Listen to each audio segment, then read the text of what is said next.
एक बार एक छोटे से गांव में एक घर था जिसमें कोई भी घुसने की हिम्मत नहीं करता था।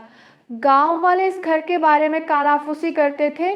भूतिया घर, जहां अजीबोगरीब चीजें होती थी, खासकर अंधेरे के बाद। ये सब दशकों पहले शुरू हुआ जब एक अमीर परिवार घर में रहने आया। महीनों तक सब कुछ सामान्य लगता रहा। फिर एक रात परिवार बिना किसी निशान के गायब हो गया। कुछ लोगों का कहना है कि उन्होंने पूरे गांव में परिवार की खौफनाक चीखें सुनी, लेकिन जब सुबह हुई तब सुबह थाली था, तब से वहां कोई नहीं रहता था। लेकिन अंदर से आने वाली भयानक फुसफुसाहटें कभी बंद नहीं हुई।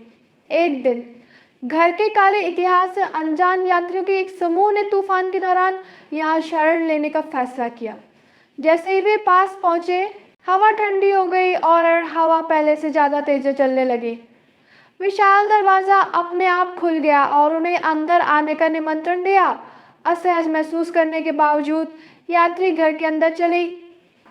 और भी ज्यादा परेशान करने वाला था, पुराना धूल भरा फर्नीचर ऐसे खड़ा था मानो किसी के लौटने का इंतजार कर रहा हो।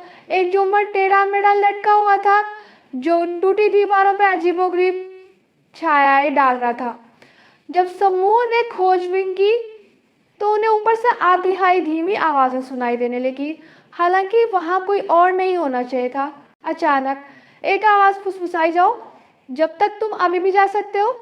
वे मुड़े, लेकिन उनके पीछे कोई नहीं था। तापमान और भी गिर गया और यात्रियों में से एक ने दीवार पर एक चित्र देखा। पेंटिंग में आंखें उनकी हर हरकत तक का अनुसरण करती दिख रही थी। फिर बिना किसी चेतावनी के तहखाने का दरवाजा खुला। एक सीढ़ी दिखाई दी जो अंधेरे में नीचे जाती थी। अपने बेहतर विवेक के विरुद्ध वे नीचे उतरे।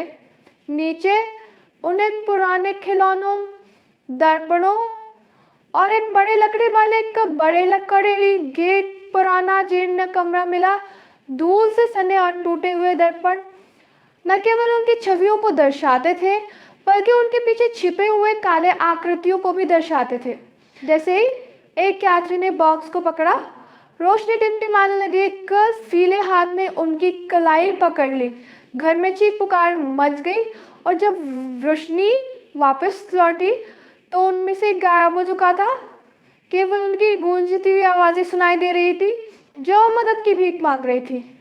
बाकी यात्री दरवाजे की ओर भागे, लेकिन दरवाजा नहीं हिला।